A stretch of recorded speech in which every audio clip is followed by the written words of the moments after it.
Yo estaba en el puerto de Valencia, con las maletas cuidadosamente alineadas junto a mis pies, la crema solar recién aplicada y las gafas de sol en su sitio, lista para embarcarme en las vacaciones soñadas junto a mi hijo y su esposa.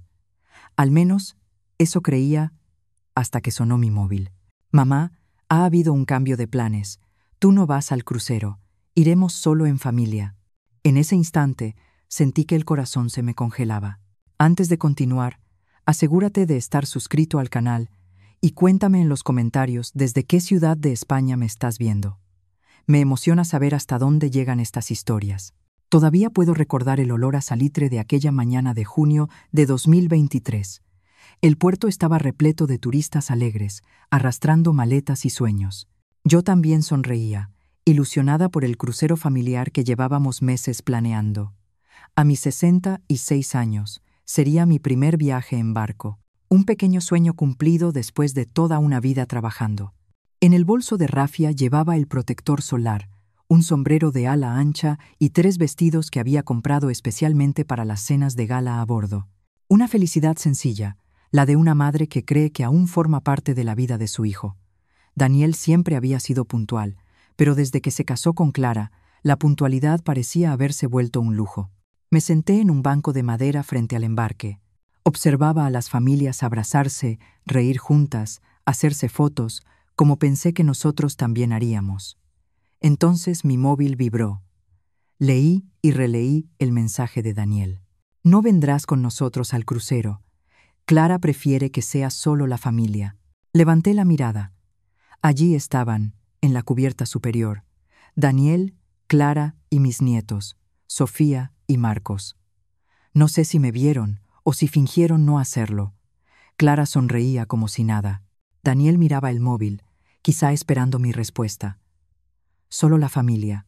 Como si yo fuera un estorbo, una intrusa, tomé las maletas y salí del puerto, sin una lágrima visible. El taxi me dejó en casa 45 minutos después.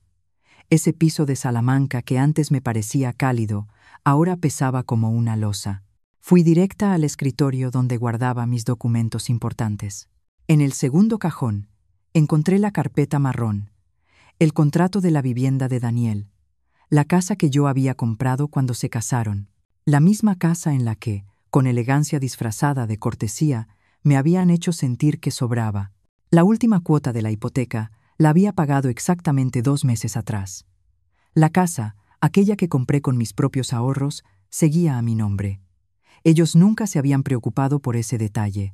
Daniel solía decirme: «Mamá, eso es solo papeleo, ya lo resolveremos». Y yo, ingenua, le creí. Pensaba que era cuestión de tiempo hasta formalizar la transferencia, pero ahora entendía que no era olvido, era conveniencia. Me sequé las lágrimas que no había notado. Respiré hondo y marqué un número. «Buenos días, doctor Morales. Soy Isabel Robledo. ¿Recuerda la casa que compré para mi hijo? Necesito saber mis opciones legales». Mientras hablaba con mi abogado, una calma extraña me envolvía. No era rabia, aunque estaba allí, latente. Era claridad. Como si de pronto todas las piezas encajaran. Las palabras de Clara sobre crear límites, el creciente distanciamiento de Daniel, las excusas para no incluirme en celebraciones, incluso los regalos impersonales de las últimas Navidades. Un robot de cocina, una tarjeta regalo. No eran simples incidentes aislados. Era un patrón, un plan para apartarme lentamente, manteniendo solo lo que les interesaba. Mi apoyo económico, mi disponibilidad y mi nombre en la escritura de la casa que no podían costear por sí solos. Me habían reducido a una función: un cajero automático emocional y financiero. El doctor Morales confirmó lo que ya intuía. La casa era legalmente mía. Podía hacer lo que quisiera con ella: venderla, alquilarla, reformarla. Todo estaba a mi nombre y no existía ningún compromiso legal de transferencia a Daniel. «¿Cuánto tardaría en venderla?», pregunté, sorprendida de mi propia firmeza. «Con un comprador interesado, 2 semanas. Quizás menos si aceleramos», respondió. El crucero de ellos duraría 10 días. Abrí mi portátil y escribí un correo a Teresa, mi amiga y agente inmobiliaria. Necesito vender una casa rápidamente. Es una cuestión de dignidad. Aquella noche no lloré más. Preparé una infusión de manzanilla. Me senté en el balcón de mi piso en Salamanca y observé el cielo de junio de 2023. Por primera vez en años, no pensaba en Daniel, en Clara, ni en mis nietos Sofía y Marcos. Pensaba en mí, en la Isabel que había quedado sepultada bajo obligaciones. Aquel mensaje en el puerto no había sido solo una exclusión de un viaje, había sido un recordatorio cruel. Para ellos, yo era prescindible. Pero si era así, yo también tenía mis cartas. Mientras su barco se alejaba del puerto de Valencia, yo trazaba mi propio rumbo. Teresa encontró una pareja interesada en 3 días. Jóvenes, solventes y con ganas de cerrar la operación de inmediato. Necesitaba una excusa para entrar en la casa de Daniel. Aunque legalmente me pertenecía, ellos la consideraban su hogar. Usé la llave que siempre conservé. Para emergencias, mamá, solía decir Daniel. Entré con la sensación extraña de estar invadiendo un espacio que, aunque era mío en el papel, ya no lo era en sus corazones. Vengo a recoger unas plantas para cuidarlas mientras viajáis, dije a la vecina, que me miraba desde el jardín con curiosidad. Ella sonrió. Después de todo, yo era la madre dedicada de Daniel, conocida en el vecindario por mis detalles y por estar siempre presente. Dentro de la casa me recibió un silencio espeso. Cada rincón tenía recuerdos. El día en que les entregué las llaves, el abrazo emocionado de Daniel, las lágrimas de gratitud de Clara.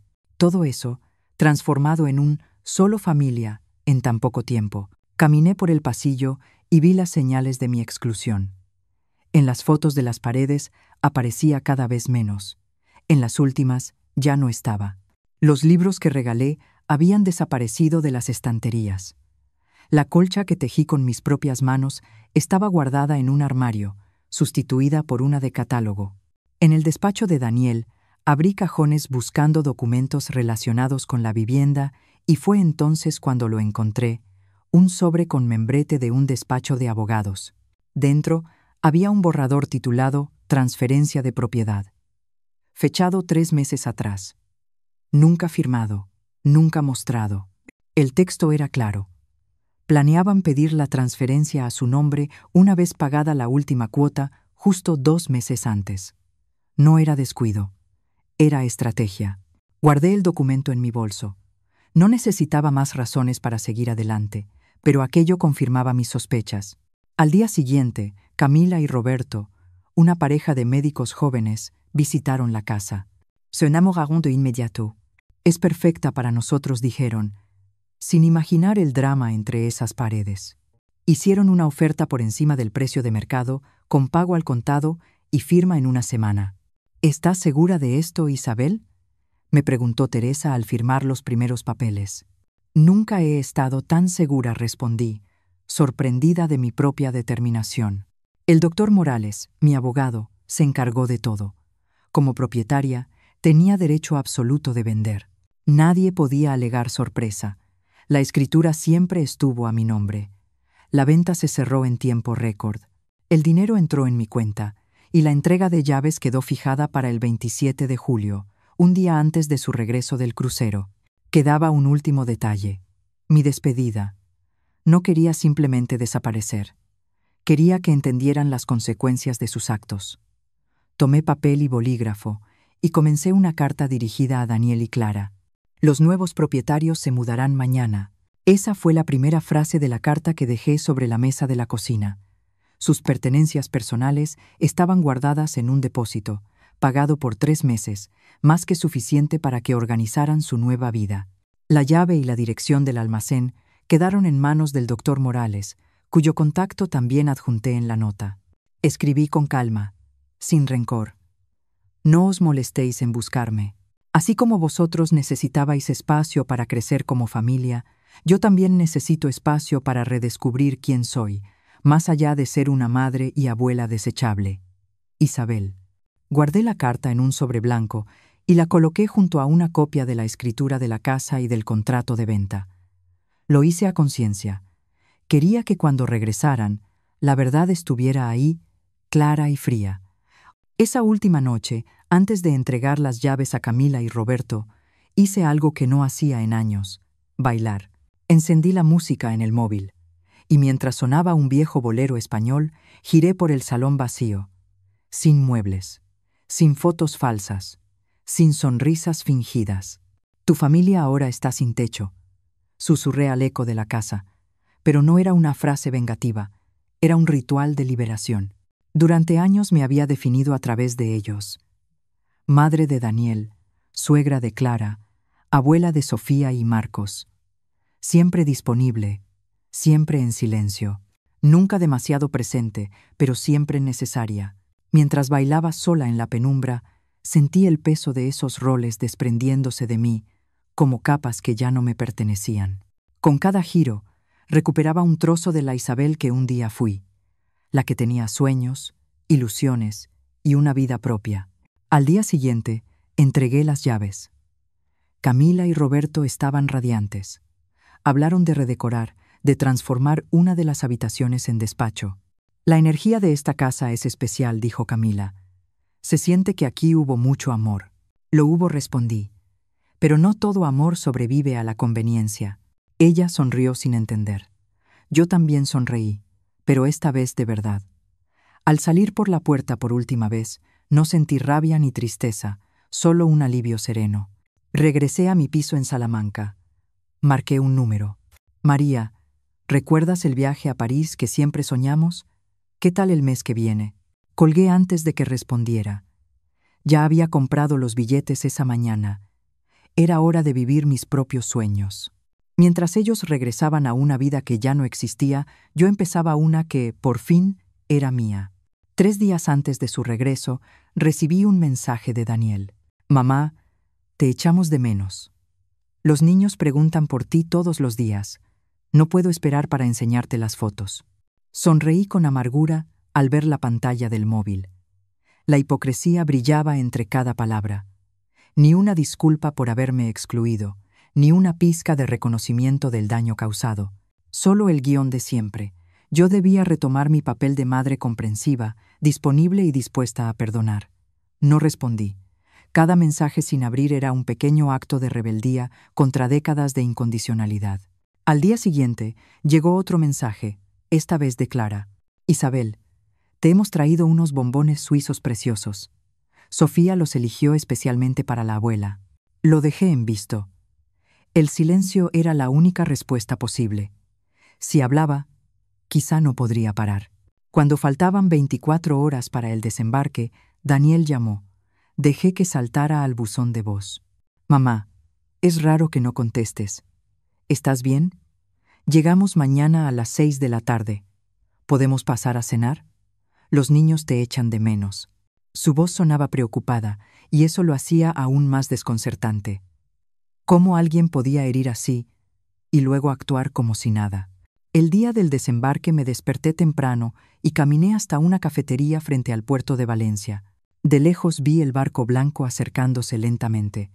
En algún lugar de esa mole estaban las personas que un día llamé familia. Pedí un café solo doble y observé cómo la terminal cobraba vida.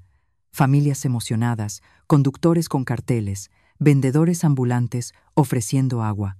A las 18:15 vi a Daniel, Clara, Sofía y Marcos descender sonrientes, bronceados, relajados, cargados de bolsas y recuerdos. Me giré antes de que pudieran verme. No necesitaba presenciar el instante en que leerían mi carta y descubrirían que la casa ya no les pertenecía. Pagué el café y regresé a mi piso en Salamanca, apagando el móvil. Lo que ocurriera a continuación no necesitaba testigos. Aquella noche dormí inquieta. Parte de mí se sentía culpable. Años de priorizar sus necesidades no se borran de un plumazo.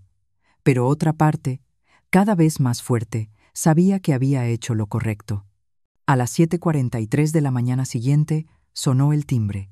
Miré por la mirilla. Daniel, solo. Ojeras, rostro pálido. Abrí sin hablar. ¿Cómo pudiste?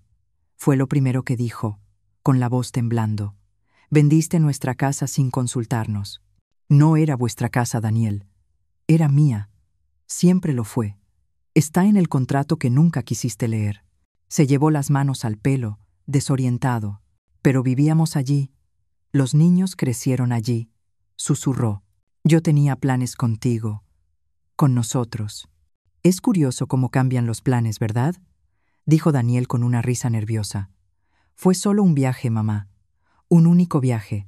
No, Daniel, respondí tranquila, aunque por dentro temblaba. Fue la gota que colmó el vaso. El momento en que finalmente entendí mi lugar en tu vida. Conveniente cuando me necesitas. Desechable cuando estorbo. Se dejó caer en el sofá, de repente agotado. ¿Dónde vamos a vivir ahora? ¿Has pensado en los niños? Esa pregunta encendió algo dentro de mí. Décadas poniendo sus necesidades por encima de las mías. Y aún así, su primera preocupación no era por lo que me habían hecho, sino por la incomodidad que les había causado. Tenéis 3 meses de depósito pagado, dije con firmeza. Tiempo suficiente para encontrar otro lugar. Y sí, he pensado en los niños. He pensado en el tipo de adultos que serán al ver cómo tratáis a vuestra propia madre. Me miró como si no me reconociera. Y, en cierto modo, tenía razón. La mujer dócil, siempre disponible, que conocía, se quedó en el puerto de Valencia aquel día. Clara está destrozada, añadió. ¿Y cómo crees que me sentí yo al leer tu mensaje? Solo familia. Como si yo fuera una extraña, no la mujer que te crió sola. Fue solo una expresión desafortunada, mamá. No significaba nada. Significaba todo, Daniel. Fue el resumen perfecto de años sintiéndome invitada de segunda fila.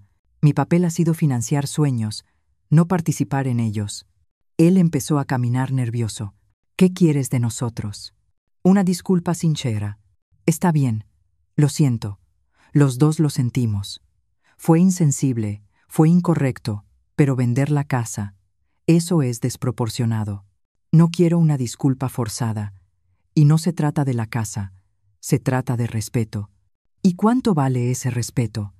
¿El precio de una casa?, preguntó con dureza. Fue como una bofetada. Lo vi claro. No estaba allí por mis sentimientos, sino por un techo. Todavía no lo entiendes. Esto no es una negociación. La casa fue vendida. Los nuevos propietarios ya se mudaron. Es irreversible como el daño que causasteis. ¿Y ahora qué hacemos? Vosotros, no lo sé. Yo voy a París en 27 días. ¿París? ¿Por cuánto tiempo? No lo sé. Quizá semanas, quizá meses, quizá no vuelva. Tomó su móvil, las manos temblando. Tengo que contárselo a Clara. No lo va a creer. Dile que, por fin, entendí lo que significa familia. Cuando cerró la puerta, sentí un peso enorme levantarse de mis hombros. Abrí el correo de la aerolínea. El billete a París brillaba en la pantalla como una promesa, no de huida, sino de renacimiento. Por primera vez en muchos años, estaba escribiendo un capítulo en el que yo era la protagonista, no un personaje secundario en la historia de otra persona. Durante los días siguientes, los mensajes y llamadas no paraban. Daniel, Clara, incluso amigos en común intentaban que entrara en razón. Cada notificación en el móvil era un recordatorio de que mi decisión no gustaba, pero también de que era mía.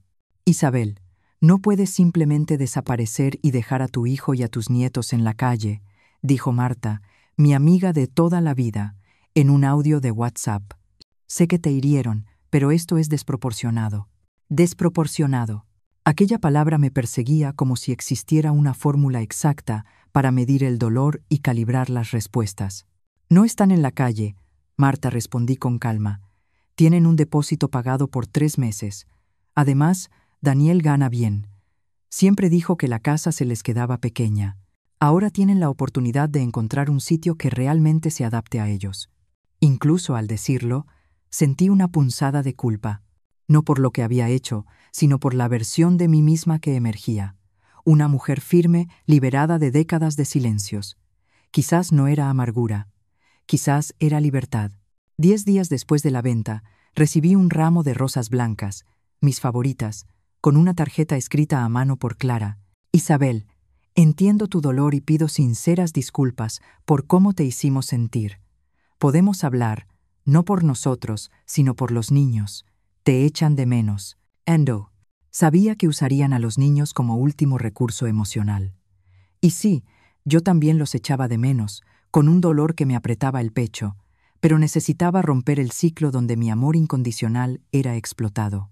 Puse las flores en un jarrón, tomé una foto y se la envié a Clara con una única palabra: gracias. No era perdón, solo educación. 2 semanas antes de mi viaje, recibí una visita inesperada. Sofía, mi nieta de 7 años, llegó con la niñera. «Abuela», corrió a mis brazos, «te he echado tanto de menos. ¿Por qué no has venido a la casa nueva?» Los niños no tenían culpa de nada. «También te he echado de menos», mi amor respondí abrazándola fuerte. La niñera me entregó un sobre. Dentro había una invitación formal a cenar en su nueva casa, para recomenzar como familia. Aquella noche, con mi diario abierto, sopesé mis opciones. Ir significaba fingir que todo podía volver a ser como antes. No ir significaba cargar con la etiqueta de la vieja amargada. Tomé el teléfono y llamé a Daniel. «He recibido la invitación», dije sin rodeos. «Qué bien». Sonó aliviado. «¿Entonces, vendrás?» «No, Daniel, no iré». El silencio al otro lado de la línea fue largo. «Mamá, estamos intentando arreglar las cosas», dijo finalmente. «¿Qué más quieres de nosotros?», preguntó Daniel con voz cargada de frustración. «No quiero nada de vosotros», respondí con calma. «Y ese es precisamente el punto. Durante años me quisisteis disponible cuando os convenía e invisible cuando no. Ahora elijo ser no disponible para vosotros y visible para mí misma. ¿Y los niños? Ellos no tienen la culpa de esto». «Estoy de acuerdo», dije, «y por eso mantendré contacto con ellos, pero en mis términos, no en los vuestros». «¿Qué términos son esos?». Su tono escondía una irritación mal disimulada. «Los llevaré un fin de semana al mes conmigo. Sin vosotros. Así como vosotros queríais un crucero sin mí, quiero tiempo con mis nietos sin vosotros». «Esto es ridículo, mamá. ¿Estás usando a los niños como moneda de cambio?». «No, Daniel. Estoy estableciendo límites, algo que debía hacer hace muchos años». Colgué antes de que pudiera responder. Me temblaban las manos, pero no de miedo, sino de esa adrenalina que acompaña a quienes rompen patrones tóxicos. Al día siguiente, Clara apareció en mi puerta, impecable como siempre, pero el rostro marcado por noches sin dormir. «Isabel, ¿podemos hablar? Solo nosotras dos», dijo. Le hice un gesto para que entrara. Le ofrecí café. Lo rechazó. Nos sentamos frente a frente en el salón. «¿Qué te ha pasado?», preguntó con un tono entre preocupación y reproche. «Esta no es la Isabel que conocemos». «Tienes razón. No lo es. Aquella Isabel murió en el puerto cuando leyó el mensaje de su hijo diciendo que no era familia suficiente para un crucero». Clara bajó la mirada. «Fue un error terrible.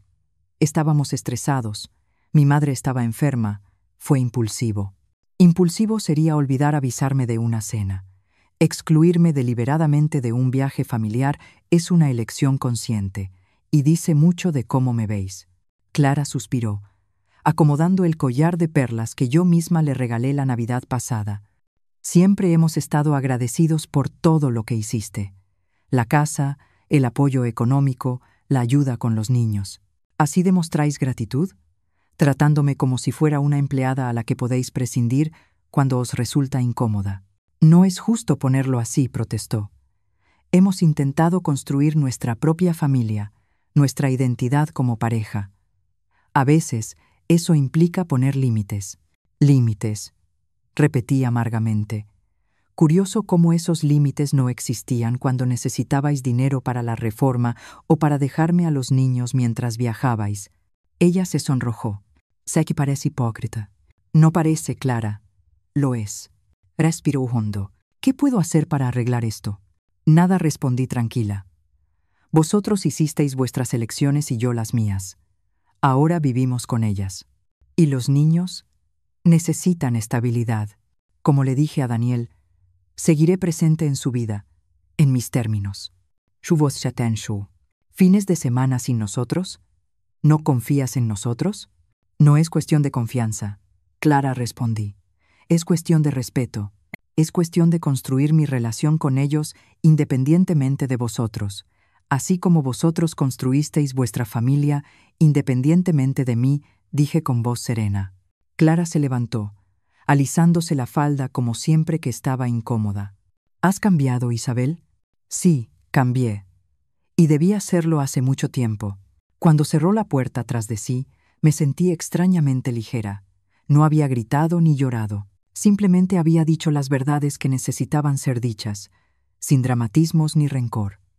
La Isabel de antes habría cedido, habría aceptado cualquier migaja de reconciliación por miedo a quedar fuera. Pero esta nueva Isabel, o quizás la Isabel original, sofocada durante décadas, exigía respeto, no limosnas emocionales. La semana siguiente, antes de mi viaje, cumplí mi promesa. Llevé a Sofía y Marcos a pasar el día conmigo. Fuimos al Parque Zoológico de Madrid, compramos helado, sacamos fotos tontas, hablamos de animales, libros y juegos. Ni una palabra sobre sus padres. Eran niños. No tenían por qué cargar con las heridas de los adultos. Al regresar, Daniel me esperaba en la puerta de su piso alquilado, visiblemente tenso. ¿Se divirtieron?, preguntó fingiendo naturalidad. Mucho, respondí con una sonrisa tranquila. Te trajeron unos dibujos. Gracias por hacer esto, dijo. Y por un momento su voz sonó genuina. Nunca los alejaría de mí, respondí. No soy como vosotros. El golpe le llegó como esperaba. No replicó. ¿Cuándo vuelves de París?, preguntó cambiando de tema. No lo sé, respondí. Quizá anuncia. Su rostro se tensó. ¿Hablas en serio? Por primera vez en décadas, estoy poniendo mis necesidades en primer lugar. Me quedaré el tiempo que haga falta para redescubrirme. ¿Y si te necesitamos? ¿Y si los niños te necesitan? Sobrevivisteis sin mí durante 10 días de crucero. Sobreviviréis durante mi viaje, contesté con firmeza. La noche antes de volar, abrí la vieja caja donde guardaba recuerdos de Daniel, sus dibujos, fotos escolares, su primer zapatito. No tiré nada, solo los observé en silencio. Acepté que ese amor incondicional había sido transformado en conveniencia. No necesitaba negar el pasado para abrazar el futuro. A la mañana siguiente, mientras el taxi me llevaba al aeropuerto de Barajas, recibí un mensaje. Buen viaje, mamá. Te queremos, aunque no lo creas ahora. No respondí, no porque no creyera en su amor, sino porque había comprendido que amor sin respeto es una palabra vacía. A las 10:25, el avión despegó. Mientras España se quedaba atrás, sentí que respiraba por primera vez en años. No era solo un viaje geográfico, era el inicio de mi propia vida. La azafata sirvió una copa de champán en la clase ejecutiva. Era un pequeño lujo que me había permitido con parte del dinero de la venta de la casa. Levanté la copa en un brindis silencioso.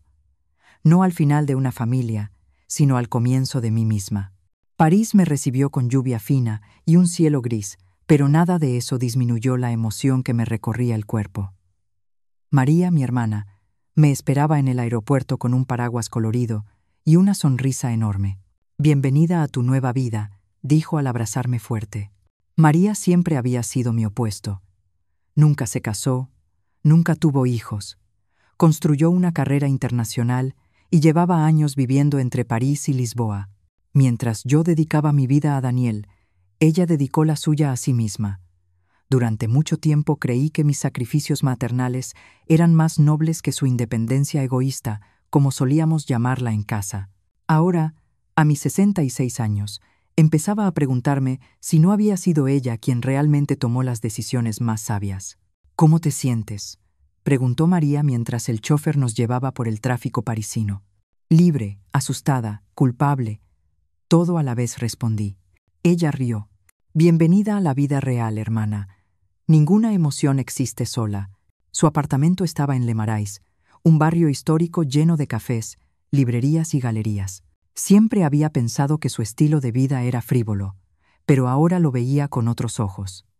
Era una vida construida a su medida, sin concesiones ni sacrificios que no quisiera hacer. He preparado la habitación de invitados, pero pronto buscaremos tu propio sitio, dijo mientras me mostraba un cuarto acogedor con vista a un patio interior. No sé cuánto tiempo me quedaré, contesté con honestidad. Perfecto, respondió sonriendo. Las mejores etapas empiezan sin guión. Los días siguientes me sumergí en París como quien bebe agua después de un largo desierto. Visitamos museos, Nos sentamos en cafés a observar a la gente pasar, caminamos durante horas junto al Sena. Cada momento llenaba un vacío que no sabía que tenía. Mi móvil permanecía apagado la mayor parte del día. Solo lo encendía por la noche para videollamar a Sofía y Marcos.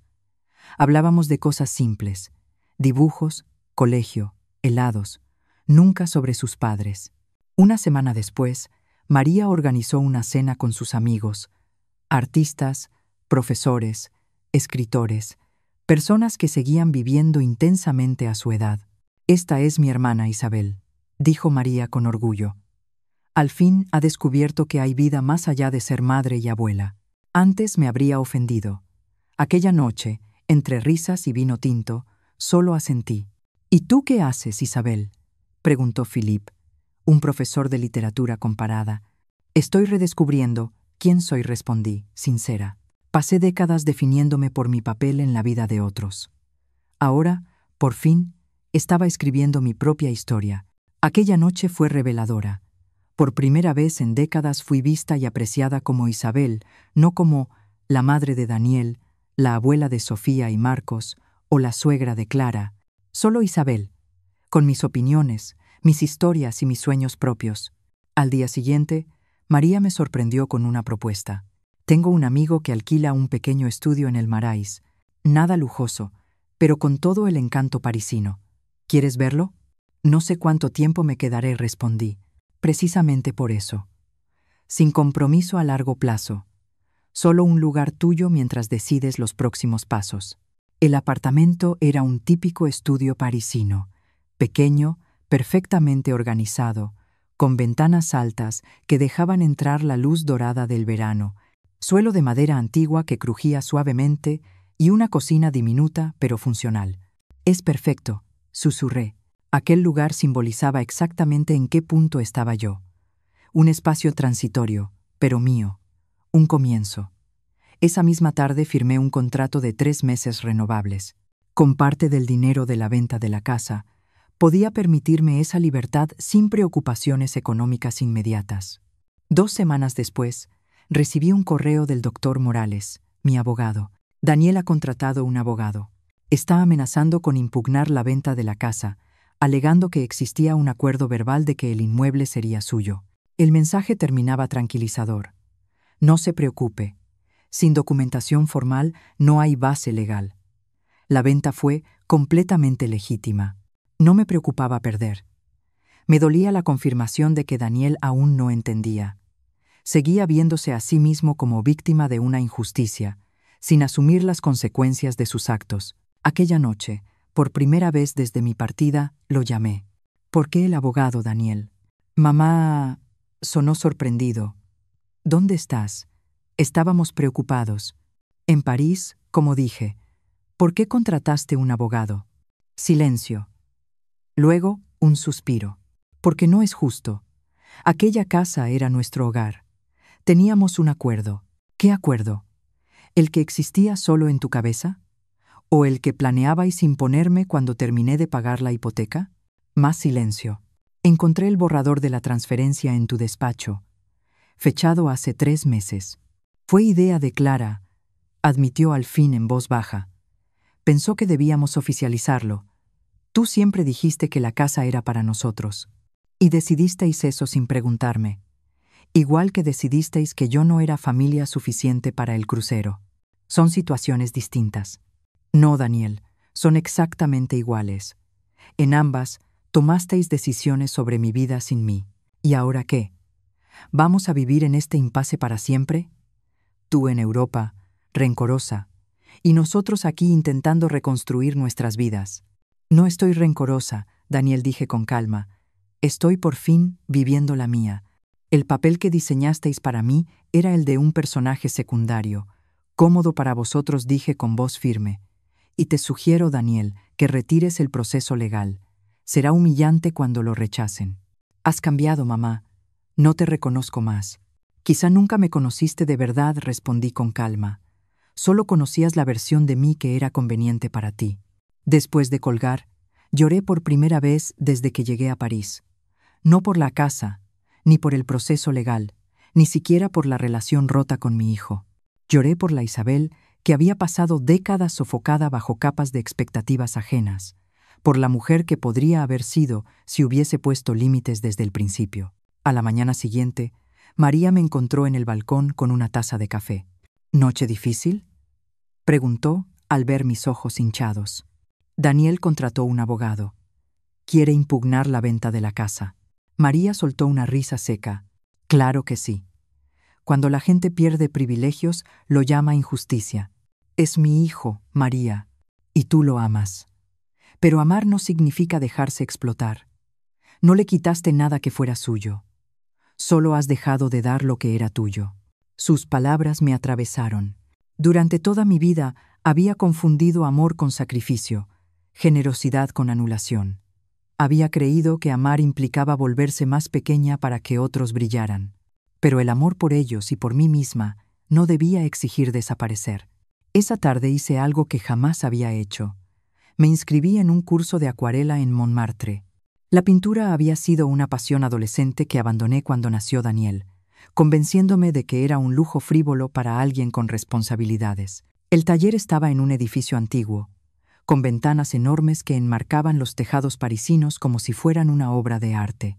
El profesor, un hombre de cabello blanco y manos manchadas de pigmentos, sonrió al recibirnos. La acuarela es como la vida, dijo, mientras dejaba fluir el agua sobre el papel. Puedes guiarla, pero nunca controlarla del todo. La belleza está en aceptar sus caminos impredecibles. Mientras mezclaba colores, tuve una epifanía. Eso era exactamente lo que estaba aprendiendo a hacer con mi propia vida. Guiar, no controlar. Al final de la clase, mi pequeño paisaje era imperfecto, pero vibrante, como esta nueva etapa. El otoño parisino pintaba la ciudad de rojos y dorados, y yo me sentía ligera, dueña de mis decisiones. Establecí una rutina solo mía: cafés por la mañana, paseos por parques, clases de pintura 2 veces por semana y cenas tranquilas con María. Por fin, mi vida tenía mi nombre. Mi vida en París era simple, pero completamente mía. Cada decisión y cada momento eran elegidos por mí y para mí. Las semanas pasaron y la frecuencia de los mensajes de Daniel disminuyó de forma natural. El doctor Morales me informó que había desistido del proceso legal. Finalmente había aceptado que no tenía ninguna base para impugnar la venta de la casa.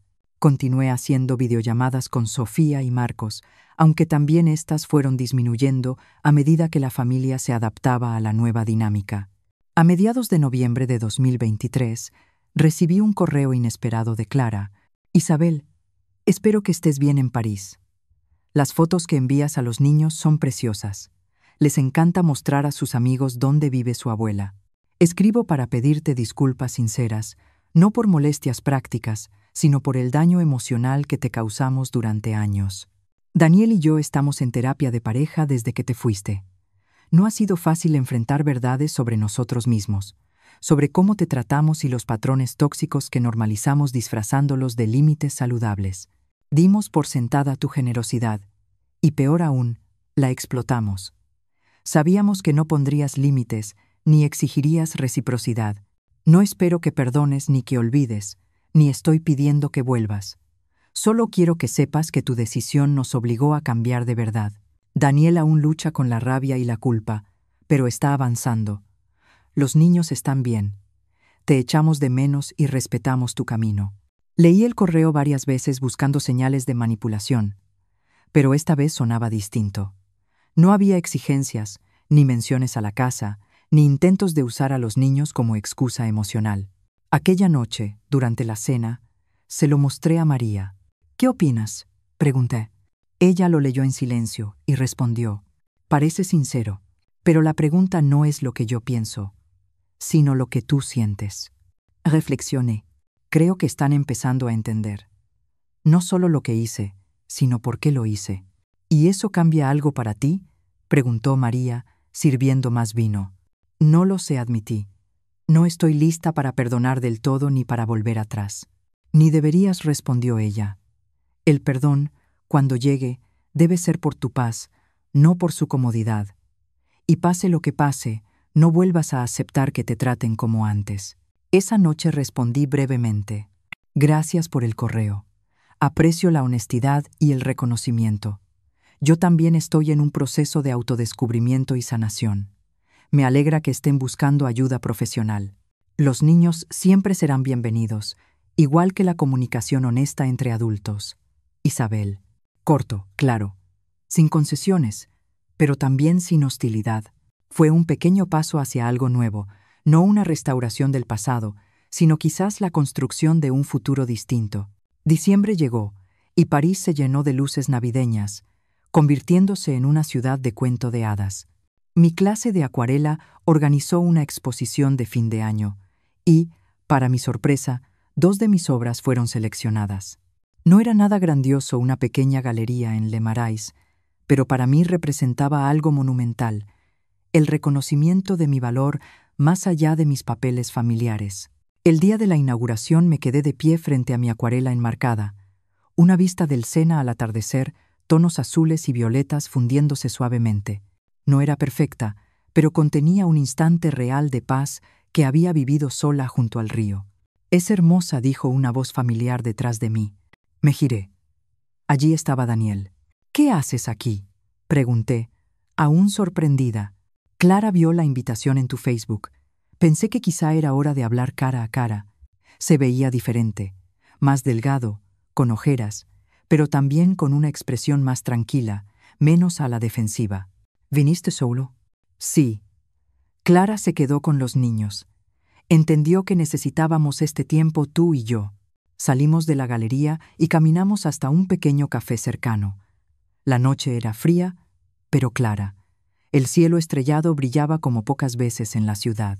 «Tu pintura es realmente bonita», dijo mientras removía su chocolate caliente. «No sabía que pintabas». Yo tampoco sonreí.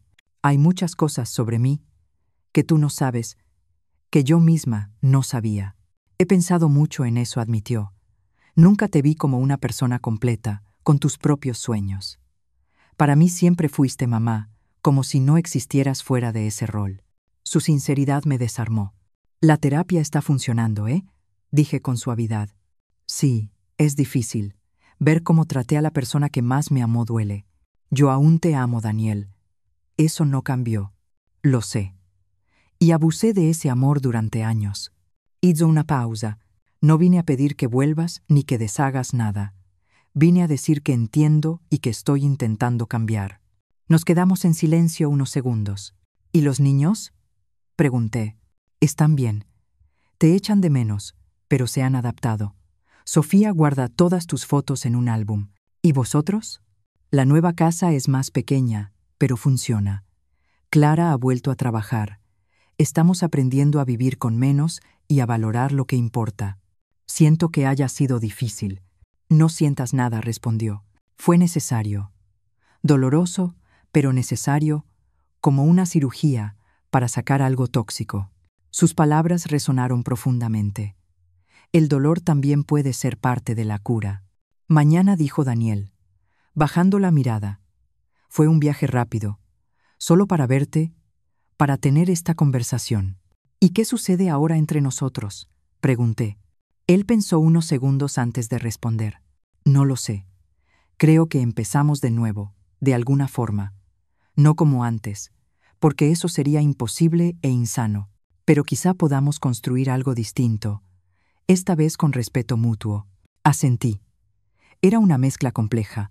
No era perdón total ni reconciliación inmediata, pero sí un terreno nuevo, más honesto, más maduro. Las relaciones, igual que las personas, pueden evolucionar. «Me gustaría que conocieras a mis amigos aquí en París», dije de pronto. «María organiza una cena de Navidad la próxima semana». «Me encantaría», sonrió. «Pero tengo que volver con Clara y los niños. Quizá la próxima Navidad puedas venir con ellos», añadí. «Sí», respondió con una sombra de decepción. «Pero podemos hacer una videollamada ese día». «A los niños les encantaría», dije con una sonrisa sincera. Cuando nos despedimos en la puerta del café, Daniel me abrazó. No fue el abrazo rápido y superficial de los últimos años, sino un abrazo real, largo, cálido. «Te quiero», mamá susurró. «También te quiero», hijo, respondí. Y por primera vez en mucho tiempo, dejé que algunas lágrimas se escaparan. Mientras lo veía alejarse por la calle iluminada con luces navideñas, sentí que algo dentro de mí se liberaba. No era perdón completo todavía, pero sí el inicio de una sanación real. Esa noche, al llegar a mi pequeño apartamento, pinté hasta tarde. No era el Sena esta vez. Era una playa española de mi juventud, arena dorada y olas turquesas. Un recuerdo de cuando Daniel era niño y construíamos castillos de arena que la marea borraba. A la pintura la llamé reconstrucción. La Navidad en París fue mágica. María decoró su apartamento con un pino pequeño lleno de adornos antiguos. Las luces doradas iluminaban las ventanas y el aroma a vino caliente impregnaba el aire. Sus amigos trajeron platos típicos de sus familias. Era una celebración sencilla, pero profundamente cálida. Por la mañana hicimos la videollamada prometida con Daniel, Clara y los niños.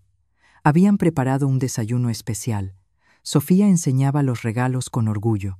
Clara parecía distinta, más sencilla, más auténtica. Me mostró la decoración de la nueva casa, más pequeña pero acogedora. ¿Cuándo vuelves, abuela?, preguntó Marcos, inclinándose hacia la cámara con ojos brillantes.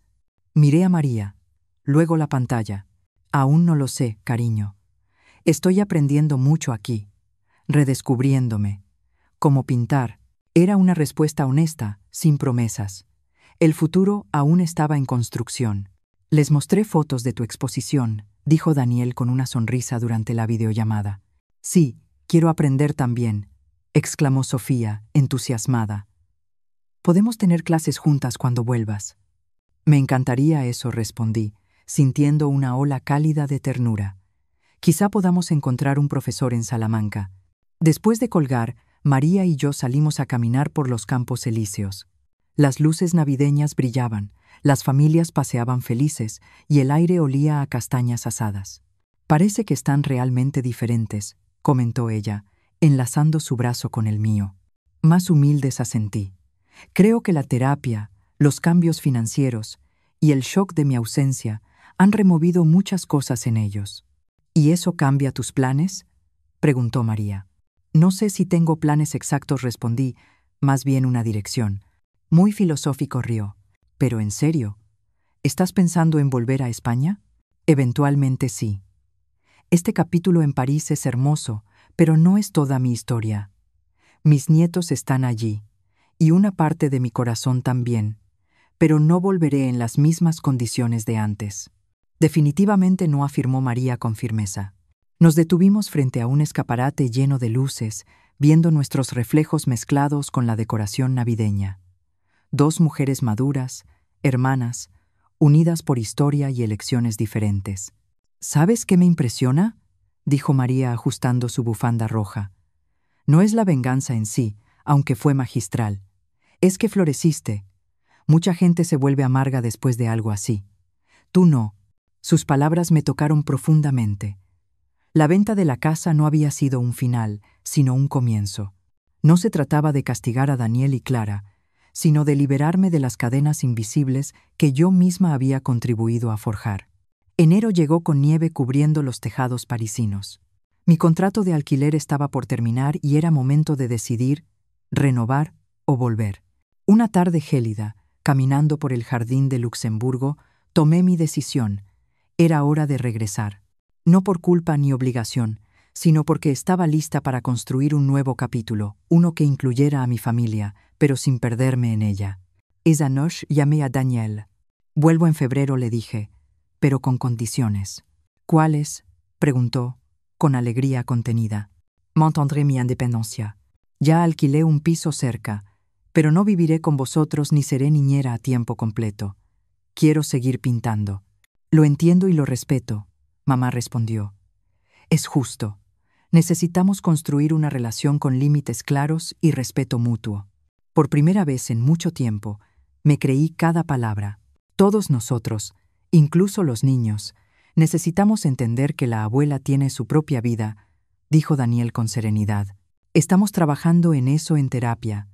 Aprender sobre límites saludables, no solo para protegernos a nosotros, sino para respetar a los demás también. La facilidad con la que aceptó mis condiciones confirmó lo que yo ya intuía. Algo profundo había cambiado. no solo en mí, sino también en él y probablemente en todos nosotros. Las semanas siguientes fueron un torbellino de preparativos. Enviar algunas pinturas y libros por correo, organizar las maletas y despedirme de mis nuevos amigos en París. La ciudad me había dado mucho en pocos meses. Recuerdos, aprendizajes y una versión renovada de mí misma. En mi última noche, María organizó una cena íntima de despedida. Durante el brindis, me miró con ternura y dijo, a mi hermana Isabel, que ha demostrado que nunca es tarde para reinventarse. En el vuelo de regreso a España, reflexioné sobre todo el camino recorrido. Me fui herida, buscando venganza, y volvía como una mujer con límites claros, pasiones propias y una nueva conciencia de mi valor. La venganza solo había sido un empujón para una transformación mucho más profunda. Daniel, Clara y los niños me esperaban en el aeropuerto con carteles hechos a mano y sonrisas sinceras. Clara estaba más reservada, pero claramente haciendo un esfuerzo. Los abracé a todos, sintiendo una calidez familiar diferente, más ligera. Bienvenida de vuelta, dijo Daniel cargando mis maletas. O mejor dicho, bienvenida a un nuevo comienzo. Me gusta eso, respondí sonriendo. Un nuevo comienzo para todos. En las semanas siguientes, establecimos nuestra nueva dinámica, cenas semanales en familia, conversaciones reales, fines de semana especiales con Sofía y Marcos en parques, museos y clases de acuarela. Y lo más importante, tiempo para mí. Mi piso acogedor. Mis clases de pintura 3 veces por semana. Amistades nuevas y una vida propia. Daniel y Clara continuaron con la terapia, reconstruyendo no solo su relación conmigo, sino también entre ellos. La pérdida de la casa, aunque dolorosa, había provocado una reevaluación de prioridades. Un domingo de primavera, meses después de mi regreso, almorzábamos todos en su pequeño patio. Daniel asaba. Clara preparaba la mesa. Los niños jugaban en el césped y yo aportaba un postre que aprendí en París. ¿Sabes lo que estoy pensando?, dijo Daniel acercándose con una copa de vino. Nunca te di las gracias como debía. ¿Por qué? Por haber sido fuerte. Si hubiera cedido como siempre, seguiríamos atrapados en ese ciclo. Gracias, mamá. Por primera vez en mucho tiempo, brindamos juntos, no por lo que habíamos perdido, sino por lo que habíamos ganado. Sus palabras me sorprendieron. Nunca había pensado en lo que ocurrió como un regalo para ellos también, pero en cierta forma lo fue. El dolor de la pérdida, la humillación y el despertar forzado habían abierto espacio para algo nuevo y mejor. A veces la echo de menos, dijo Daniel, mirando al horizonte. La casa, quiero decir, era bonita, espaciosa, pero me di cuenta de que nunca fue un hogar. Era más bien un trofeo, un símbolo de estatus. Señaló el pequeño jardín donde almorzábamos. Esto, con sus imperfecciones y su espacio limitado, se siente más nuestro. Asentí. A veces hay que perder algo valioso para descubrir que lo realmente importante estaba en otro lugar. A veces me pregunto si habría encontrado el coraje para cambiar, confesé, si no me hubierais excluido de aquella forma tan brutal. Si no, quizás nunca habría redescubierto la pintura, París, mi independencia. No puedo cambiar lo que hice, respondió Daniel, con la voz quebrada, pero puedo prometer que nunca más te haré sentir invisible. Eso es todo lo que siempre quise, contesté con honestidad. Aquella tarde, mientras pintaba con Sofía en mi pequeño estudio, ella me sorprendió con una pregunta. Abuela, ¿ya perdonaste a papá y a mamá por no llevarte al crucero? Me detuve buscando palabras que una niña pudiera comprender sin dejar de ser verdad. ¿Sabes, Sofía? Perdonar no significa fingir que algo doloroso no pasó. Significa decidir que ese dolor no controlará tu futuro. Ella asintió y dijo, con una madurez desarmante, es como cuando pinto. Si me equivoco, no puedo borrar, pero puedo convertirlo en algo bonito. Sonreí maravillada por su sabiduría de 8 años. Exactamente así, mi amor. La vida siguió su curso. Yo ya no era la fuente inagotable de apoyo financiero o emocional para Daniel y Clara, ni quería serlo, pero sí era una presencia constante y valiosa en sus vidas, sobre todo para mis nietos. También era una mujer con sueños propios, una artista en crecimiento y una viajera que por fin vivía para sí misma. La casa nunca volvió a mencionarse. Un día pasamos frente a ella y apenas la reconocimos. «Parece otra vida», dijo Daniel. «Lo es», respondí. En mi cumpleaños número 67, recibí un regalo inesperado de Daniel y Clara, un billete a Italia y la inscripción a un taller de pintura en Toscana. «Para que sigas tu camino. Con todo nuestro amor y respeto, Ain». Mirando aquel sobre comprendí que había cerrado un ciclo. El dolor del puerto se había transformado en libertad. No solo material, sino interior. La venganza fue solo el comienzo. El renacimiento fue la verdadera victoria. Como narradora de esta historia, quiero hablarte directamente a ti que me estás escuchando. No ha sido un camino fácil. Pasé de ser invisible en mi propia familia a convertirme en una mujer que tomó decisiones difíciles para recuperar su voz, su dignidad y su libertad. Si esta historia te ha hecho sentir algo, si en algún momento te has visto reflejado en mi dolor o en mi fuerza, te invito a hacer algo muy sencillo pero poderoso. Deja tu opinión y tus consejos en los comentarios. Cuéntame, ¿qué habrías hecho tú en mi lugar? ¿Has vivido una situación parecida en la que tu familia te dejó a un lado o te hizo sentir prescindible? Tu experiencia puede ser una luz para otros que están pasando por lo mismo. No sabes cuánta fuerza puede tener una palabra escrita desde el corazón. También quiero pedirte algo más. Apoya a este personaje a mí, Isabel, no solo con tus palabras, sino compartiendo esta historia. Cada vez que alguien la escucha, más personas mayores recuerdan que su voz importa, que no están solas, que aún pueden tomar decisiones que cambian su destino. No se trata de venganza, sino de dignidad, de poner límites, de volver a mirar la vida de frente y atreverse a reconstruir. Y si tienes algún consejo práctico para personas que están pasando por una situación parecida, escríbelo también. Tal vez sea una recomendación legal, una idea para empezar de nuevo, una forma de encontrar apoyo emocional, o simplemente un recordatorio de que merecen respeto y amor verdadero. Cada palabra que dejas aquí puede ayudar a alguien más. Así que te invito, comenta, comparte y acompaña esta historia. No es solo la mía, podría ser la de cualquiera. Y recuerda, nunca es tarde para volver a empezar.